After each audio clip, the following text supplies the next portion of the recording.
본문은 히브리서 전체에서 가장 유명한 말씀들이 넘쳐나는 그런 본문이죠. 믿음장이라고 불리우는 그런 장으로서 성경 초반부터 이어지는 믿음의 선조들의 예를 통해서 오늘을 살아가는 저와 여러분들에게 믿음을 격려하는 그런 말씀이 오늘 히브리서 11장의 말씀입니다. 1절부터 2절까지 말씀 우리 함께 한 목소리로 읽도록 하겠습니다. 시작. 믿음은 바라는 것들의 확신이요 보이지 않는 것들의 증거입니다. 선조들은 이 믿음으로 살았기 때문에 훌륭한 사람으로 증언되었습니다. 아멘. 저와 여러분들의 신앙은 바라는 것들이 아직 이루어지지 않았음에도 그것들을 믿는 신앙입니다. 아멘. 그것들은 반드시 장차 이루어질 것들이지만 믿음을 통해 우리에게 이미 실제이고 장차 반드시 이루어질 것임을 우리는 믿는 것이죠. 또한 저와 여러분은 우리의 눈으로 아직 본 적이 없는 것들을 하나님의 말씀과 약속에 근거하여 믿고 있습니다. 심지어 하나님을 본 적이 없으면서도 하나님을 믿고 있고 또 하나님을 사랑한다고 고백하기도 하고 하나님 때문에 기뻐하기도 합니다. 이것이 우리 편에서는 불가능한 하나님께서 공급하신 믿음을 받은 사람들의 특징인 것이죠. 이러한 믿음의 정의를 우리가 확신 있게 말할 수 있는 이유는 이 믿음으로 산 믿음의 선조들이 있기 때문이라는 거예요. 이 선조들을 우리가 이어지는 4절부터의 말씀을 통해서 보게 될 건데요. 그 전에 우리가 3절 말씀을 먼저 읽어보도록 하겠습니다. 믿음으로 우리는 세상이 하나님의 말씀으로 지어졌다는 것을 깨닫습니다. 보이는 것은 나타나 있는 것에서 된 것이 아닙니다. 아멘. 저와 여러분들이 믿는 성경의 시작은 우리가 잘 아는 것처럼 천지 창조의 내용으로 시작이 되죠. 우리 중에 하나님께서 천지를 창조하신 것을 보신 분이 있습니까? 아무도 없어요. 심지어 첫 사람이었던 아담과 하와조차도 천지를 창조하는 것을 본 적이 없습니다. 하나님께서 천지를 창조하셨다는 것을 아는 우리의 지식은 사실 확인에 근거한 것이 아니라 철저히 믿음에 근거하고 있습니다. 이 믿음은 하나님께서 아담과 하와에게 그리고 아담과 하와로부터 그들의 후손에게 전달돼서 오늘날 저와 여러분들이 보고 있는 이 성경을 통해서 우리에게까지 그 믿음이 그 사실을 확인한 것이 아니라 그 믿음이 전달된 것입니다. 믿음을 받은 사람은 믿음으로 그것을 믿는 거예요. 하나님께서 말씀으로 천지를 창조하셨다는 것을 믿는 거예요. 그런데 믿음이 없는 사람은 이것을 확인하고 싶어 해요. 이것이 사실인지 아닌지를. 그리고 그 확인 과정 가운데 더 믿을 수 없는 진화론 같은 거. 여러분, 어떤 신적 능력을 가진 신이 말씀으로 세상을 창조하는 것을 이해하는 게 쉽습니까? 아니면 눈에 보이지도 않는 작은 미생물이 갑자기 어느 날 뻥 해가지고 그 속에서 뭔가 막 분자 변화가 일어나가지고 그 안에서 뭔가 우연의 일치, 어마어마한 우연의 일치로 그것이 작은 미생물이 작은 생물로 바뀌고 그 생물이 뭔가 이렇게 돼가지고 해가지고 갑자기 이게 원숭이로 확 바뀌다가 갑자기 원숭이가 막 뛰어다니다 갑자기 사람으로 이렇게 바뀌는 이게 훨씬 이해하기 쉽습니까? 믿음을 얘기하자면 어떤 신적인 존재가 말씀으로 천지를 창조했다라고 믿는 게 이 작은 보이지 않는 어떤 미생물이 이 모든 요소 이 땅에 존재하는 자연을 만들고 동물들을 만들고 심지어 사람을 만들었다고 말하는 것보다 훨씬 쉬운 거예요. 그렇지 않습니까? 그런데 믿음이 없는 사람들은 이 기묘한 원리들을 믿으려 하죠. 사실로 확인됐다라고 우리가 과학적이라고 생각하지만 우리가 조금만 들여다보면 그것은 과학적이 아니라는 것을 알 수 있어요. 그 수많은 사이사이에 허수들이 있고 그 수많은 사이사이에 과학적으로 입증되지 않은 가설들이 여전히 존재함에도 불구하고 그것을 믿으려 하는 거죠. 사실로 확인했다라고 여기지만 말이에요. 그러나 우리의 믿음은요, 영원 전부터 영원까지 계시는 그 전능자가 천지를 창조하셨다는 것을 믿는 믿음입니다. 그 어떤 것보다 믿기 쉽고요, 상식적이라고 생각해요. 그러나 이것도 전능자이신 하나님께서 믿음을 주시지 않으면 불가능한 것이죠. 이제 4절부터는 이 보이지 않는 믿음, 이 불가능해 보이는 이 믿음을 따라 산 믿음의 선조들의 이야기가 등장을 합니다. 4절 말씀해 보니까요, 믿음으로 아벨은 가인보다 더 나은 제물을 하나님께 드렸습니다. 이런 제물을 드림으로써 그는 의인이라는 증언을 받았으니 하나님께서 그의 예물에 대하여 증언하여 주신 것입니다. 그는 죽었지만 이 믿음으로 말미암아 아직도 말하고 있습니다. 창세기 4장에 보면 분명 가인도 가인의 제물을 드렸고요, 그리고 아벨도 아벨의 제물을 드렸습니다. 그런데 하나님께서는 가인의 제물을 받지 아니하시고 아벨의 제물만 받으셨어요. 그러니까 우리가 이 제사를 볼 때 말씀을 보면 분명히 가인도, 우리가 어렸을 때 뭐 성경학교 때 그런 거 많이 배웠잖아요. 가인은 농부였고 아벨은 목축업을 해서, 가인은 농부였으니까 농부의 소산물을 드린 거고 아벨은 목축업을 하니까 동물을 드린 거다. 이제 우리가 이렇게 인식을 하면서, 아니 하나님은 꼭 농부에게도 짐승을 꼭 받으셔야만 했는가, 이제 이런 매우 인간적이고 인간 편에서는 합리적이고 상식적인 질문들을 우리는 많이 했단 말이에요. 그러다 보니까 하나님이 뭔가 되게 공정하지 않으신 분 같이 여겨지는 거죠. 왜 가인의 예물은 받지 아니하시고 아벨의 예물을 받으셨을까? 도대체 아벨의 그 제물에 어떤 특별한 무언가 숨겨져 있는 것인가? 이제 이런 우리가 생각을 할 텐데, 그 차이가 뭘까? 아벨의 제물이 가인의 제물보다 나은 차이가 뭐냐면, 아벨은요, 하나님께서 믿음을 주셔서 그 믿음 안에서 예물을 드린 것입니다. 하나님께서 그 아벨 심령 가운데 믿음을 주셔서 그 믿음 안에서 예물을 드린 것이 차이예요. 여전히 이해가 되지 않아요. 도대체 그 믿음 안에서 드린 예물이 뭔가? 나름의 정성으로 각자 드린 그 예물이 하나님의 기준 안에 부합하는지 아닌지 도대체 인간이 어떻게 할 수 있단 말인가? 바로 그 부분이죠. 우리가 오늘 본문 서두부터 줄곧 이야기하는 것처럼 믿음은 항상 우리의 경험과 상식과 보편적인 가치를 뛰어넘습니다. 여러분, 우리가 선택교리에 대해서 많이 다루고 그 부분에 대해서 이해하기까지 오랜 시간이 걸렸어요.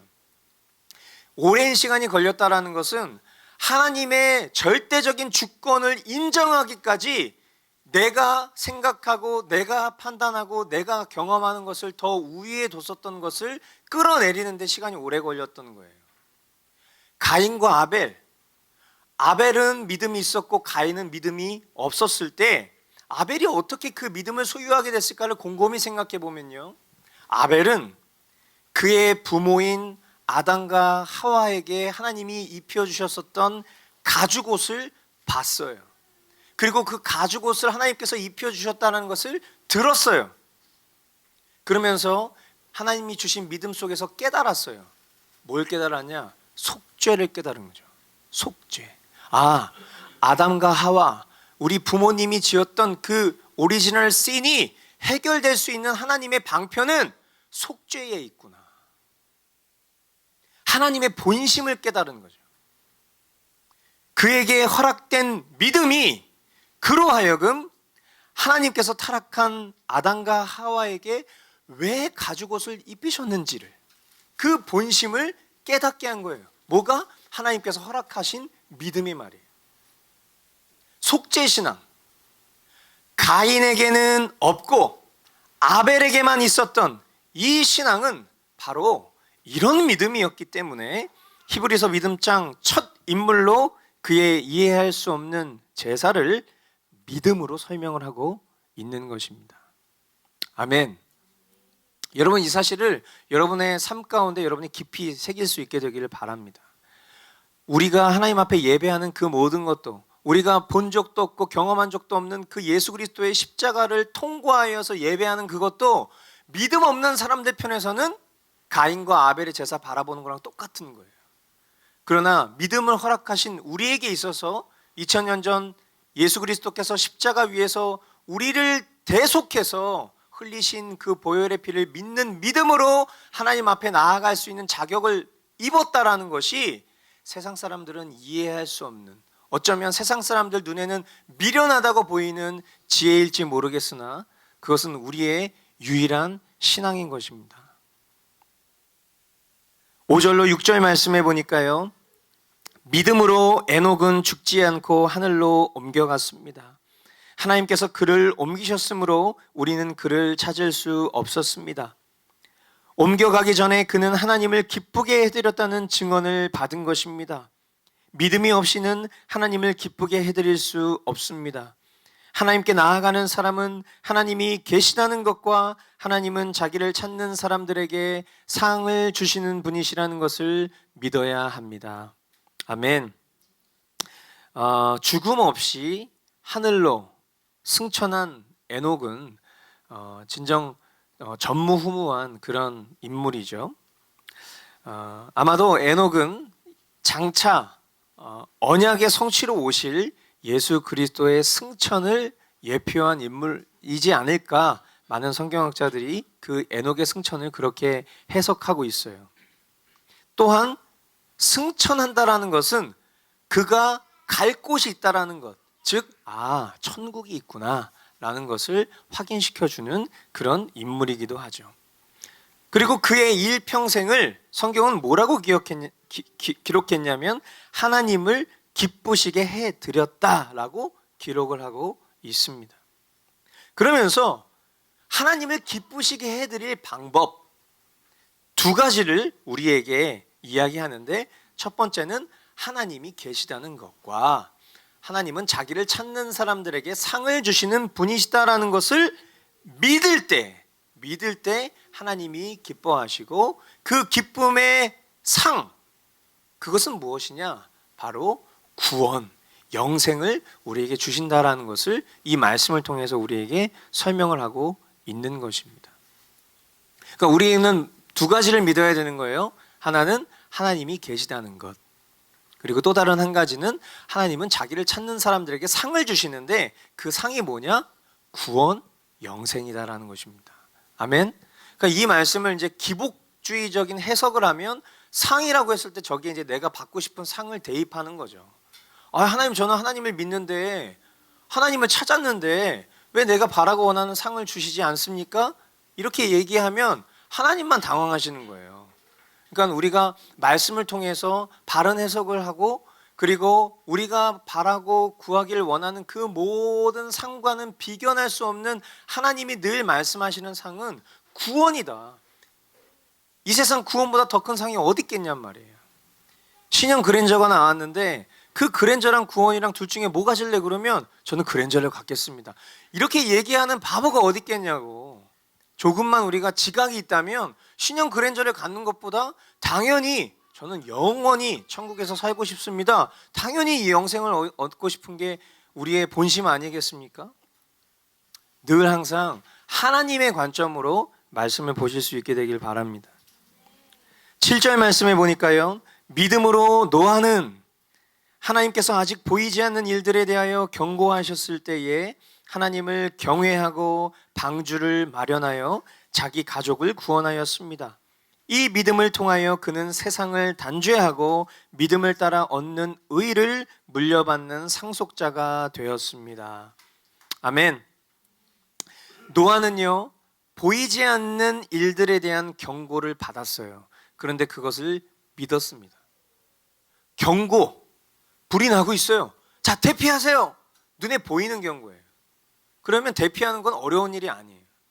그런데 하나님이 노아에게 경고하신 그 경고는 장차 일어날 일들에 대한 경고였어요. 눈에 보이지 않아요. 전혀 내가 살아가는 현실 속에서는 가당치도 않은 불가능한 일처럼 보였는데 노아는 그것을 경외함으로 믿었다라는 거예요. 그런데 모든 사람들은요, 노아를 미친 사람 취급했어요. 믿음이 없는 사람들의 반응은 늘 예나 지금이나 똑같습니다. 우리가 뭐 극단적이냐, 너 왜 이렇게 극단적으로 신앙해? 믿음이 없는 사람들 눈에는 그게 극단인 거예요. 근데 믿음이 있는 사람들 눈에는 상식인 거죠. 늘 이런 차이가 있는 거예요. 그렇게 생각해 봤을 때 저와 여러분은 우리 삶의 방식을 어떤 보편적인 세상의 가치라든지, 아니면 우리가 제일 많이 하는 말 있잖아요. 아니, 저 사람도 했어. 저분도 했어. 여러분, 저희 머스트 공동체는 복음에 증인된 제자를 가르치고 파송하는 교회. 저와 여러분이 복음대로 살아가는 사람들이 돼줘야 되는 거예요. 세상 가운데, 더 나아가서 우리 공동체 안에서도. 복음의 증인의 반대는 뭘까요? 복음의 역증인이죠. 말씀을 살아가지 않는 사람. 말씀을 살아가지 않는 사람이 공동체에 한 명만 있어도 사람들은 그 사람을 역증인 삼아서 하나님의 말씀과 다른 방향으로 살고 싶어 해. 그렇지 않습니까? 아, 저 사람도 저렇게 했는데, 전도사님도 저렇게 했는데, 목사님도 저렇게 했는데. 그래서 두려운 거예요. 그래서 쉽게 말하고, 그래서 쉽게 살지 못하는 거예요. 하지만 그런 누룩을 제거하는 것이 진정한 공동체입니다. 우리가 분별할 수 있어야 돼. 뭐가 하나님께서 바라시고 원하시는 것인지, 뭐가 사랑해줘야 될 영역이고, 뭐를 분별해야 되는지 우리가 잘 알아야 됩니다. 우리 공동체 안에 혹 역증인 될 그런 상황들이 놓여졌을 때 여러분들 그것을 합리화하는 공동체가 되지 않길 바라요. 물론 정죄하고 판단하는 일은 없어야 되겠지만 옳고 그른 것이 무엇인지, 말씀 속에서 무엇이 바른 결정이었고 태도였는지를 저와 여러분들이 잘 분별하실 수 있게 되기를 바랍니다. 노아처럼 미친 사람 소리를 들은 적이 없어요. 저와 여러분들은 살면서. 물론 우리 주변에 야, 너 너무 좀 과한 것 같아, 너 너무 좀 극단적으로 신앙생활을 하는 것 같아, 그런 이야기들 여러분들 종종 들으실지 모르겠지만, 야, 너 미쳤어! 이런 소리 여러분들이 별로 들으신 적은 없잖아요. 근데 그런 소리를 들은 적도 없으면서 벌써부터 포기할 필요는 없지 않습니까? 예, 미쳤냐 뭐 이런 소리 좀 어느 정도 듣다가 뭐 좀 끄슬리면 이해는 되는데, 그렇지도 않고 그냥 말씀대로 살기를 포기하는 것은, 여러분 기억하세요, 그것은 믿음이 없는 것을 반증할 수도 있다는 거. 그래서 힘들고 어렵지만 성경은 우리에게 늘 요청해. 이 시대를 살아가는 그리스도인으로서 우리의 태도는 늘 참고 견디는 거예요. 왜요? 장차 올 영광이 내가 참고 견디는 것과는 비견할 수 없는 것이니까. 여러분, 하늘의 소망을 품고 살아가시면 이 땅 가운데 여러분이 예수 그리스도 때문에 겪는 고난과 핍박은 능히 이겨낼 힘을 주님께서 공급해 주실 줄 믿습니다. 아멘. 자, 8절로 9절, 10절 말씀 묻겠습니다. 믿음으로 아브라함은 부르심을 받았을 때 순종하고 장차 자기 몫으로 받을 땅을 향해 나갔습니다. 그런데 그는 어디로 가는지를 알지 못했지만 떠난 것입니다. 믿음으로 그는 약속하신 땅에서 타국에 몸붙여 사는 나그네처럼 거류하였으며 같은 약속을 함께 물려받을 이삭과 야곱과 함께 장막에서 살았습니다. 그는 하나님께서 설계하시고 세우실 튼튼한 기초를 가진 도시를 바랐던 것입니다. 아멘. 갈 바를 알지 못하고 떠났던 아브라함은요, 한순간에 하나님의 그 말씀이 떨어지는 그 순간에 지역을 대표하던 거대한 부자에서 유랑민으로 텐트를 치는 자로 전락을 하게 됐어요. 그렇죠? 여러분, 아브라함이 엄청난 거부였던 거 아시죠? 욥, 이런 이 성경 초반에 등장했었던 그 하나님의 택하신 민족들은요, 굉장히 거부했던 사람들이에요. 그 어떤 그 근동 지방 그쪽에서 그냥 최고 부자였던 사람, 지금은 만수 이런 사람들하고 비교가 될 수 없는 그런 사람들이. 그들이 왜 부자였습니까? 그들의 민족을 지키려면 부가 그들의 힘이었기 때문에 하나님께서 그들에게 부를 허락해 주셨던 거예요. 근데 이것을 우리가 이제 잘못 우리가 받아들여서 하나님 믿는 복이 부자 되는 복으로 여겨서 그것을 추구하는 것이 그게 기복 신앙이라는 거예요. 그런데 우리가 성경에 보면 이제 그런 시대를 지나면 부가 하나님이 주시는 반드시 복이 아니라는 것을 알 수 있어요.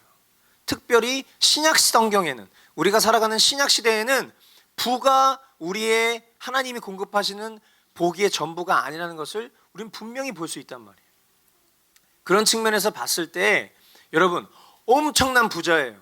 엄청난 부자인데 그 엄청난 부자가 자신의 모든 것을 다 포기하고 하나님이 야, 갈대아우를 떠나라, 내가 명한 곳으로 가라 라고 했을 때 그 모든 것을 내려놓고 순식간에 텐트 치면서 사는 유랑민으로 바뀌었을 때 이 아브라함의 믿음 꽤 대단한 믿음이죠.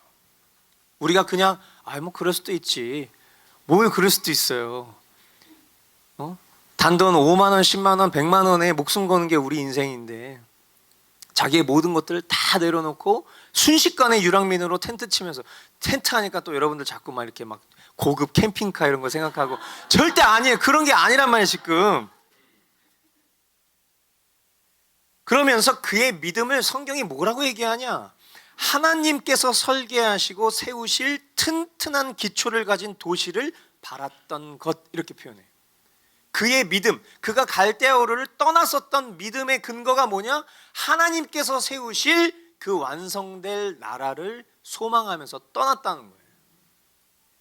얼마든지 그가 가진 재력과 영향력으로 그가 누릴 수 있는 것들을 영위하면서 하나님의 약속을 지키려는 병행, 우리 이걸 지혜라고 말하죠 늘, 그죠? 세상의 것도 잘 뭉켜지고 있고 하나님의 앞에서 믿음 생활하는 것도 적당히 지키고 있는 것을 우린 지혜라고 여기는데, 이런 것을 전혀 허용하지 않고 아브라함은 철저히 완전하신 하나님과 하나님의 약속을 바라며 소망을 품는 것에 머물렀다, 이렇게 표현하고 있어요. 성경은 머물렀다, 거류하였다, 그죠? 믿음으로 그는 약속하신 땅에서 타국에 몸붙여 사는 나그네처럼 거류하였다, 장막에서 살았다, 이렇게 표현하고 있단 말이에요. 구원받은 저와 여러분은 바로 이런 삶을 살아야 되는 사람들이에요. 저와 여러분들은 이 세상에서 나그네일 뿐이라고요. 나그네. 믿음의 삶이라는 건 그런 거예요. 내가 타고 있는 차를 업그레이드하고 내가 살고 있는 집을 업그레이드하는 삶이 하나님의 복을 누리는 삶이라고 착각하잖아요. 그러면 우리는 결코 하늘에 소망을 둘 수 없는 자라고 성경이 이야기하고 있어요. 하나님께서 설계하시고 건축하신 영원한 천국에 소망을 두는 것이 믿음의 사람들이라는 거예요. 아멘. 저와 여러분이 이런 사람들이 되실 수 있기를 축원합니다. 아멘. 이거 진짜 여러분 아멘 하셔야 돼요. 왜냐하면 우리는 우리의 힘과 능력으로는 우리는 이 삶을 살 수가 없어요. 우리의 본성을 따라가면 저와 여러분은 언제든지 내가 가진 소유 안에서 그것을 내 것이라 여기는 순간부터 나와 내 가족, 우리 이런 거 생각하는데 급급해. 그러면서 그때부터 어떻게 하면 더 잘 먹고 잘 살 수 있을까 고민한다고. 근데 그것을 고민하는 순간 뭘 못한다고요? 하나님께서 예비하신 그 땅에 대한 소망을 못 품는다고. 그렇게 살면 어떻게 되겠어요? 신앙생활을 해도 기쁨이 없는 거야. 소망이 없는 거야. 왜? 신앙생활은 다 나를 제한하고 억압하는 거니까. 그렇지 않습니까? 저 땅에 대한 소망을 품고 살아가면 어느 것 하나 억압이 아니라, 그치, 나 어차피 이 땅에서 평생 살 거 아니라 난 돌아갈 곳이 있으니까 내가 여기다 투자할 것이 아니라 하나님 나라의 가치에 투자를 해야지, 이런 생각을 하면서 어떻게 하면 내가 하나님의 시선으로 세상을 바라보고 어려운 사람들을 도울 수 있을까, 내가 가진 물질을 누군가에게 공급할 수 있을까, 이런 고민을 하는데, 저 땅에 소망을 품고 살아가지 않으면 그럼 결국 우리는 어떻게 하겠냐고. 이 땅에다가 장막이 아니라 건물 짓고 싶어 하는 거예요. 거류민이 아니라 정착하고 싶어 한다고. 아브라함이 자기가 가진 모든 소유를 가지고 그것을 끌고 다니면서 때마다 건물 지으면서, 자, 그 다음 어디로 갈까요? 돈 너무 많으니까 또 부시고, 아니면 그냥 그대로 두고 다른 누군가가 와서 살겠지, 또 가가지고 다른 데다 또 궁궐 짓고, 충분히 그럴 수 있었다는 거예요.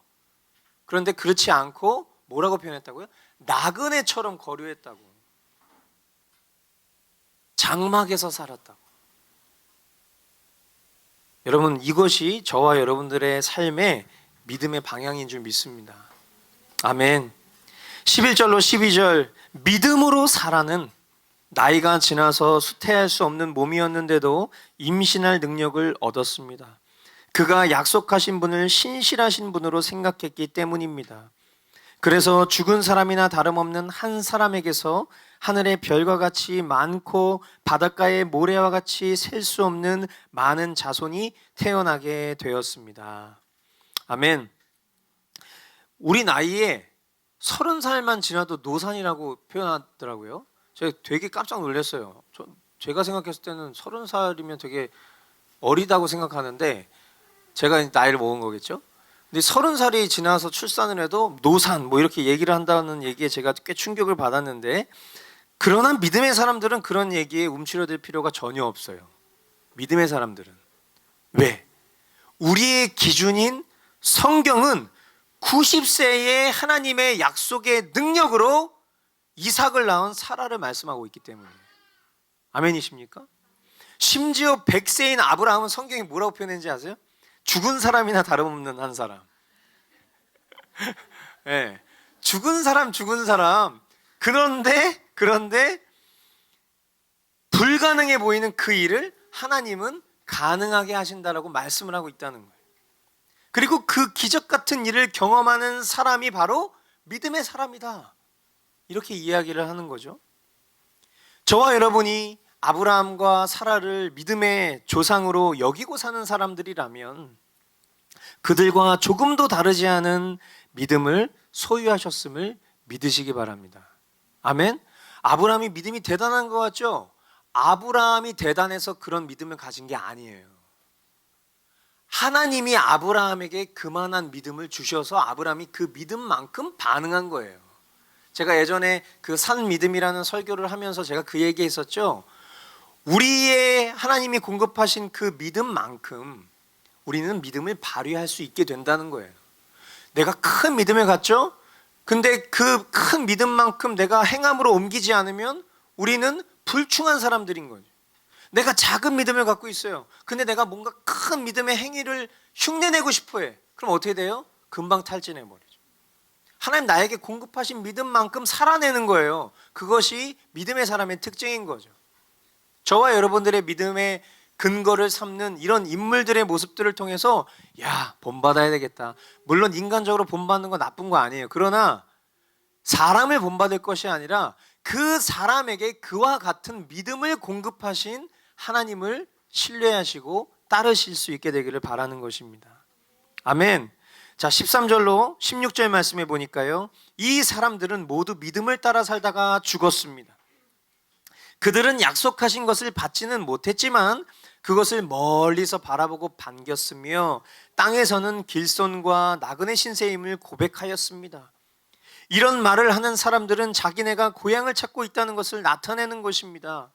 그들이 만일 떠나온 것을 생각하고 있었더라면 돌아갈 기회가 있었을 것입니다. 그러나 사실은 그들은 더 좋은 곳을 동경하고 있었던 것입니다. 그것은 곧 하늘의 고향입니다. 그래서 하나님께서는 그들의 하나님이라고 불리는 것을 부끄러워하지 않으시고 그들을 위하여 한 도시를 마련해 두셨습니다. 아멘. 아브라함과 사라는 믿음으로 고향을 떠나는 순종을 했고, 믿음으로 약속의 땅에서 텐트를 치고 살았으며, 출산이 불가능한 나이에도 믿음으로 출산하는 믿음의 실제들을 산 사람들이에요. 그러나 그들에게 선포되었던 하나님의 약속을 그들 생애에서는 그들이 눈으로 볼 수 없었습니다. 하늘의 별과 같이, 바다의 모래알 같이 그들의 자손이 번성하여서 그 자손을 통해 천하 만민이 복을 받으리라 라는 이 하나님의 약속을 그들이 살아있는 동안 본 적이 없다는 거예요. 그런데 믿음의 사람들은 다르죠. 그들은 실망하지 않았습니다. 하나님의 약속을 의심하지도 않았어요. 오히려 성경은 뭐라고 표현하고 있냐면 그 약속을 멀리서 바라보고 동경했다, 환영했다 이렇게 표현하고 있어요. 그들의 자손인 예수 그리스도를 통해 오늘 살아가는 저와 여러분까지 그 시간으로만 따져도 도합 4,000년이 넘는 시간이에요. 아브라함에게 언약이 처음 전달되었었던 그때로부터 예수 그리스도를 통과해서 오늘을 살아가는 저와 여러분들에게까지 4,000년이 넘는 시간이라고. 근데 그 시간 동안 그것을 믿음으로 바라보면서 끝까지 길손과 나그네로 살았대요. 왜? 그들이 돌아갈 본향. 본향이 뭡니까? 하나님께서 그들에게 오늘을 살며 그들과 동일한 믿음을 가진 저와 여러분들에게도 마련하신 천국인 것이죠. 아멘. 그 천국에 대한 소망을 품고 있었기 때문에 이 약속이 내가 살아가는 생전에 내 눈앞에서 펼쳐지지 않더라도 그 일 반드시 이루어질 거니까 주님만 기대합니다. 이렇게 했다는 거예요. 너무 아름답지 않습니까? 그런 그들의 믿음을 보시고 하나님이 부끄럽지가 않으셨대. 그래서 그들을 위해서 한 도시를 마련하셨다. 이렇게 설명을 하고 있다는 거예요. 너무 감사한 표현이죠. 정말 저와 여러분들이 이런 마음의 벅찬 감동으로 우리가 하루하루를 신앙하면서 살아야 될 줄 믿습니다. 아멘. 예수님 도대체 언제 오는 거야? 맨날 내가 죽지 못해서 사는 존재인 것처럼 예수님 다시 오시면 소망하는 자가 아니라, 비록 내가 이 땅을 살아가면서 겪는 예수 그리스도 때문에 겪는 고난이 힘들지라도 주님, 이 정도의 어려움과 이 정도의 고난은 장차올 영광과 비교할 수 없는 것들이죠. 주님 오시면 아무것도 아닌 것들이죠. 마라나타 주 예수여 어서 오시옵소서. 우리가 그런 소망으로 살아가야 되는 줄 믿습니다. 아멘. 정말 눈물겹도록 아름답고 우리의 삶을, 우리의 믿음을 돌아보게 하는 그런 말씀이 아닐 수 없는 것입니다. 17절로 19절 말씀. 아브라함은 시험을 받을 때에 믿음으로 이삭을 바쳤습니다. 더구나 약속을 받은 그가 그의 외아들을 기꺼이 바치려 했던 것입니다. 일찍이 하나님께서 아브라함에게 말씀하시기를 이삭에게서 내 자손이라 불릴 자손들이 태어날 것이다 하셨습니다. 하나님께서는 이삭을 죽은 사람들 가운데서도 되살리실 수 있다고 아브라함은 생각했던 것입니다. 그러므로 비유하자면 아브라함은 이삭을 죽은 사람들 가운데서 되받은 것입니다. 아멘. 아브라함의 믿음은요, 그의 아들 이삭을 바칠 때 다시 한번 더 증명됩니다. 창세기 22장에 하나님께서 아브라함이 100세 때 허락하신 아들을 번제물로 바치라라고 하셨을 때 그는 믿음으로 이삭을 바치기로 결심합니다. 호기로 될 대로 되라지, 그렇게 이삭을 바친 것이 아니라 무엇으로 바쳤다고요? 믿음으로 바쳤다. 그러나 그 결심은 우리가 계속 바라보는 관점이 그렇죠. 그의 결심이 아니죠. 하나님께서 주신 믿음의 분량에 따른 결심인 것입니다. 그 이유가 뭡니까? 이삭은요, 하나님의 약속이 있는 아들이기 때문이에요. 그가 믿음을 쓸 수 있었던 근거는 아, 이삭은 하나님의 약속이 있으니까 이 근거로 믿음을 썼다는 거예요. 어떤 약속이죠? 본문에 보니까 이삭에게서 내 자손이라 불릴 자손들이 태어날 것이다. 아멘. 약속을 신실하게 지키시는 하나님은 절대 이삭을 죽이시지 않을 거야. 이 믿음이 있었던 거예요. 더 나아가서 설령 죽이시더라도 하나님이시니까 다시 살리실 거야. 이 믿음이 있었다는 거예요. 저와 여러분이 이런 믿음을 갖게 되기를 바랍니다. 아멘. 우리의 상황 가운데, 우리가 주중에 보는 말씀 가운데에도 우리 아합 왕이 막 이렇게 멸망하는 그런 모습들을 보면서도 우리가 그 왕의 멸망을 통해서 우리가 뭘 깨달을 수 있었죠?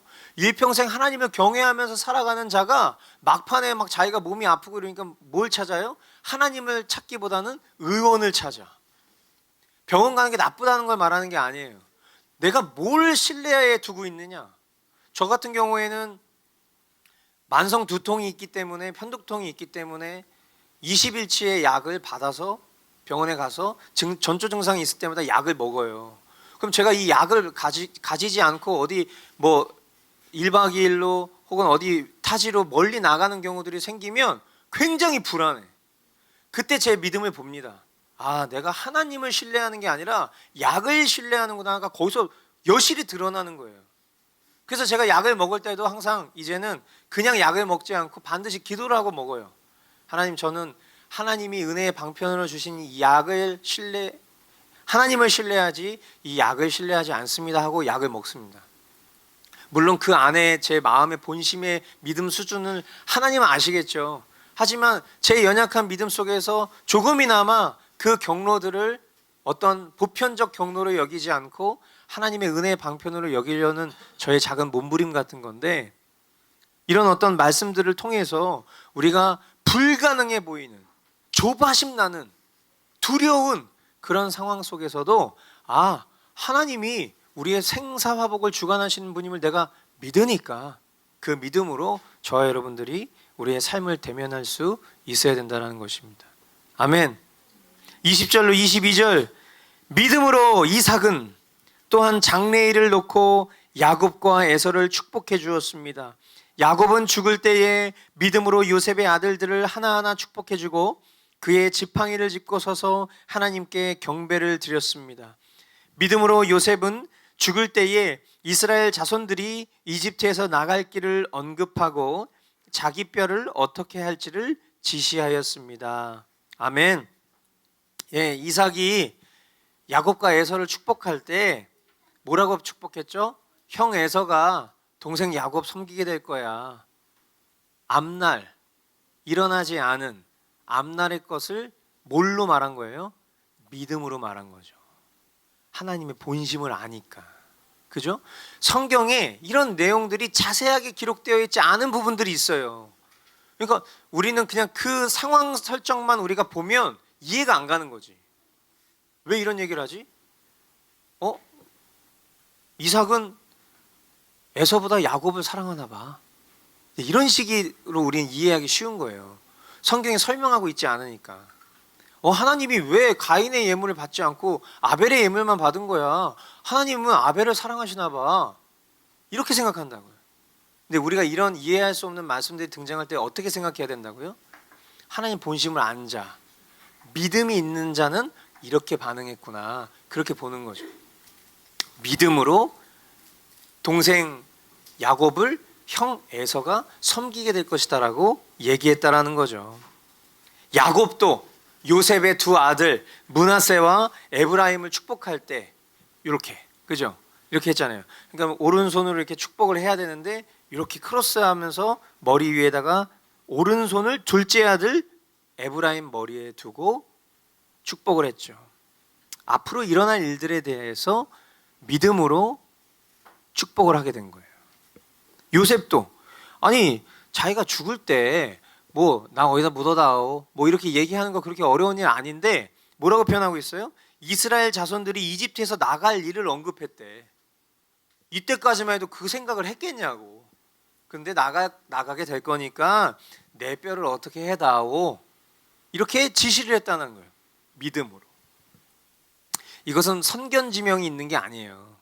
이것은 뭔가 투자 가치에 대해서 발빠르게 볼 수 있는 안목이 있는 개념이 아니에요.